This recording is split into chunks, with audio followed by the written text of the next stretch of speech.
Тэгэхээр сайд нар солигдож болно. Харин мэрэгжлийн яамны албан тушаалтнууд төрийн бодлогын залгамж чанар, төсвийн сахилга, институцийн ой санамжийг хадгалж үлдэх учиртай. Гэтэл Зандан шитрийн засгийн газрын үед батлуулсан нэмсэн өртгийн албан татварын хуулийг учрлын засгийн газрын үед буцаан татгаар оруулж ирсэн нь сангийн яам, эдийн засгийн хөгжлийн яамны бодлогын тогтвортой байдал мэрэгжлийн чадварт эргэлзээ төрүүлж эхэллээ. За хамгийн анхаарал татсан нь ердөө хагас жилийн өмнө зөв бодлогоо хэмээн хамгаалж байсан зүйлийн өнөөдөр алдаатай шийдвэрэ гэж тайлбарлаж байгаа сангийн яамны албан тушаалтнууд байлаа. За улс төр солигдох бүрт бодлогоо хамт сольдог бол мэрэгжлийн яам гэж байх хэрэг байна уу гэх асуулт ч гарч ирж байна. Төсөвд тодтгол хийхэд учирч байгаа чөлөр тушаа болсон 3 сарын шаардлагыг төсвийн тогтвортой байдлын тухай хуулиас хасах болон нэмэн өртгийн албан татварын буцаан олголтыг 5% хүргэх хуулийн төслийг буцаах асуудлуудыг хилцлээ.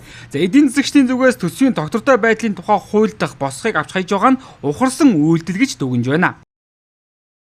Өөрчилж болохоор ингэж хуульчилж өгж байгаа нь одоо энэ бол одоо маш том ухралч шүү дээ. Богино хугацаанд маневрлах л одоо энэ гол зорилго байгаад байгаа. Гарцаа байхгүй энэ залтыг хийж байгаа нь бол ухралт гэдэг ийм үгийг бас ашигласан. Тогтгүй төсөв байхын бодлогоос бол бид нар ухарч байна л гэж. За төсвийн бодлого тогтвортой байх зарчмаасаа ухарсан хууль оруулж ирж байгааг эдийн засгийн хөгжлийн яам, сангийн яамны газрын дарга нар хүлээн зөвшөөрч байгаа ч шинэ засгийн газрын бодлогоо буруутгах чадахгүй байлаа. Үргэлжлүүлээд 6 сарын өмнө баталсан нэмэн өртгийн албан татварын хуулийг буцаах хууль нь мөн л яамдын газрын дарга нарын чихийг халууцууллаа. Учир нь Зандан шитрийн ерөнхий сайдаар ажиллаж байх үед зөв хэмээн батлуулсан хуулиа учрлын үед буруу байж хэмээсэн нь сангийн яам, эдийн засгийн хөгжлийн яамд ажиллаж байгаа мэрэгчлэтнүүдийн мэдлэг ур чадварт эргэлзээ дагуулж эхэллээ. Засгийн газар болгон гарч ирээд өөр юм яриад байх юм бол энэ нөгөө талын одоо ажилтан ажил олгогч нар чинь идэхгүй гэдэг ингээд нэг юм зөрчил болоод байгаа. Тухайн үеийн нийгмийн сэтгүүд л одоо тааруулаад Зандан шатар дараад буруу мэдээлэл өгөөл болно гээл.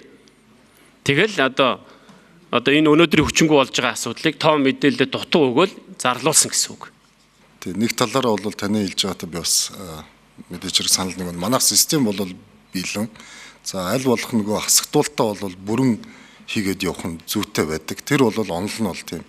Яг Монгол Ардын намын томилсон сайд нь ахиад нөгөө сангийн яамны хүмүүс нь яг адилхан хүмүүс орж ирээд буцаагаад боломжгүй шүү дээ. Одоо бид нар тэрийг хэрэгжүүлэх боломжгүй. Энэ хууль хүчингү болгоё гэд ороод ирж байгаа. Та бүхэн яг энүүнийг зөв штэ гэд яриа суужсэн хүмүүс өөдөөс хараад одоо буруу штэ эн чин одоо нөөтийн буцаан алгалт худалдаа авалт ихтэй айл өрхүүдэд болохоор сайнаар тусаад байгаа маа. Гэхдээ тэрүүнийг та нар өөрсдөө мэдчихсэн шүү дээ. Тухайн үед. Тэгээ одоо яагаад гів гэнэт ухаан ороод шал өөрөөр яриад эхлэв.